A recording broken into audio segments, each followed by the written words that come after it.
All right, guys. So I put on my Inspector Gadget hat and I kind of figured out what was going on.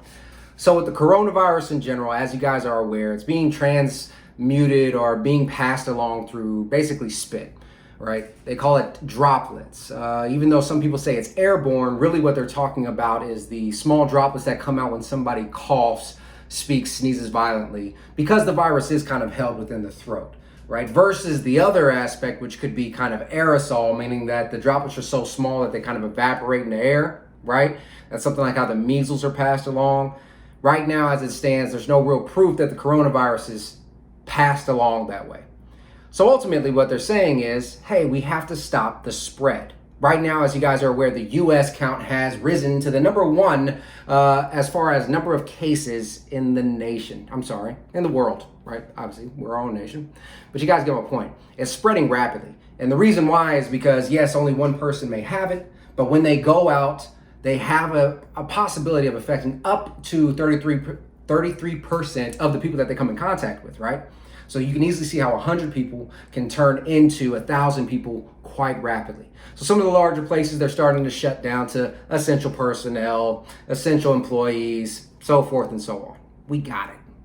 But all of us are really worried about the economic impact at this point, not so much the health impact, because we know more than likely we as a nation, as far as the U.S., we can actually control the majority of the death rate, right? It's the sick, it's the elderly. There are some young-aged, middle-aged, healthy individuals that are finding themselves in hospitals on respirators and things of this nature, right? So we're not all immune. There is a possibility that we can get this at some point in time, but for the most part, we can control the severity of it to an extent here. Now, beyond that, what happens after we get locked down for multiple months? That's the concern, right? So the government started making some drastic changes. If you guys remember when the Fed rate dropped their rate all the way down to 0% and everybody was like, oh, we're going to get free mortgages. What that basically meant was that the government lent money out at 0% to the banks and the other lenders. We weren't going to get it, not the consumer, right? And so due to the overload and everybody going to try to refinance something, we quickly saw that the mortgage rates went right back up to where they started, if not higher, right? 4.5, 4.7, so forth and so on. So the housing market, we're thinking that it shouldn't be affected, right? Or maybe. We have all these people who can't go to work, who now can't pay their bills, who can't pay their rents. Well, what about the landlords who can't pay their mortgages because their tenants aren't paying their rents, right? So the lending institution as a whole has said, okay, let's look at some different options we can provide our borrowers, our mortgage holders, our landlords. And so there's now a lot of products that come in, not necessarily mortgage forgiveness, but there is a forbearance, right? Meaning we can kind of offset some of your payments with the intention to pay them off on the back end of the loan. So let's say we miss 6 months of payments. Now our 30-year mortgage just becomes 30-year plus 6 months, right? We will give them their money just once everything kind of stabilizes. And everybody knows that the U.S. has passed this $2 trillion stimulus package.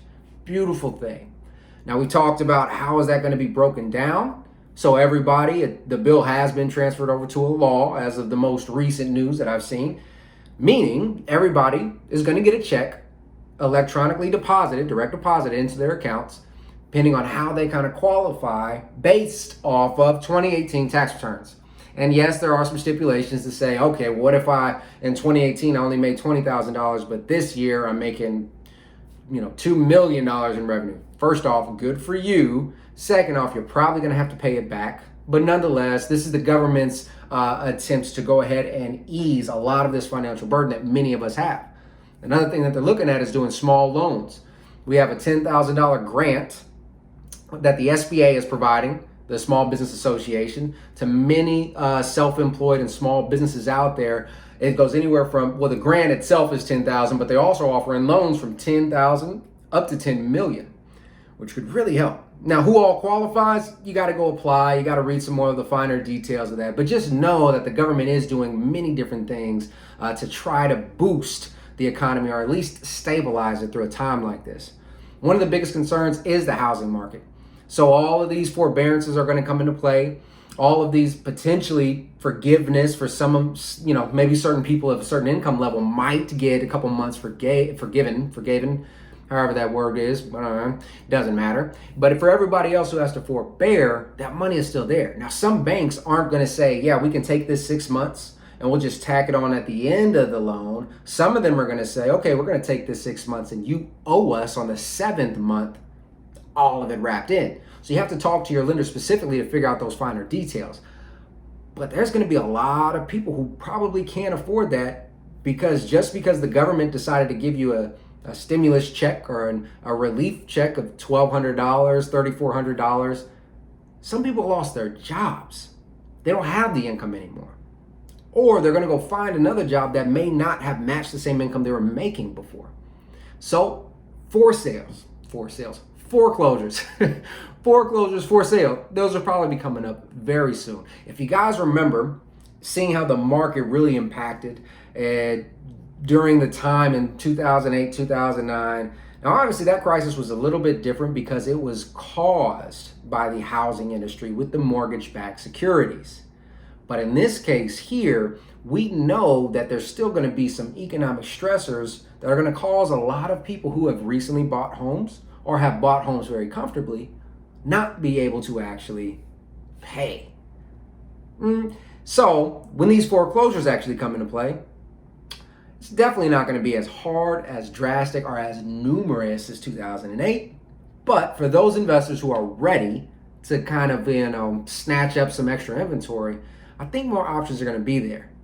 As we saw back then, I also personally think that it's going to be towards that Class A asset, right? The people who got into these beautiful homes with these low down payments from these homeowner occupied options, whether it's a conventional 5% or a government assisted FHA, USDA, or VA, they're a little bit more leveraged in these nice high class homes, Class A properties, right? Maybe HOAs, community clubhouse, things of that nature.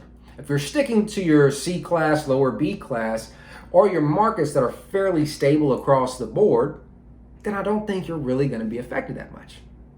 Now, only time will tell. Nobody really knows. But I'd be very curious to see how these things shake out. Now, as this virus continues to rise currently because our reported cases are steadily increasing, we can expect to see nothing go back to normal anytime soon. It's just not going to happen. Now, as soon as it starts to decrease, probably fairly rapidly, we can probably see things normalize again. And so many experts say that we are not even close to the decline in it. And when they say close, we're talking just several weeks. That could be 3, 4, 5 weeks from now before it starts to decline. And then from there, we can probably expect another couple weeks, 6 to 8 weeks or so, before the market kind of stabilizes and kind of gets flat. So I'm being pretty optimistic. And I'm saying first couple weeks of May, I hope things are going to start stabilizing again. I don't expect kids to probably go back to school until the fall, but you never know, right? And the reason May and all these things play a factor is there's two things that pretty much kill these viruses. If you guys know that influenza and some more of these viruses, they're more prominent in colder weather. Typically, summer is what kind of kills off the virus for the most part, or at least makes it remain dormant as far as how it can be passed. Now, not to say that this is going to happen for this corona strain, because we don't know, right? We've never had this corona strain. And there's nothing to say that by the time fall comes back around and the weather cools off, that it's not going to be prominent again. We just don't know. But if we can get the cases to drop down rapidly through our social distancing, some of the other practices that we're doing, and hopefully the heat from the summer, then we might expect some normalcy to kind of come back into our lives. And I bet normalcy is a word. I'm going to look it up after this. But that's just a quick little update of how things are going. As always, keep your head up, guys, and it'll be over soon. But in the meantime, keep going and keep growing.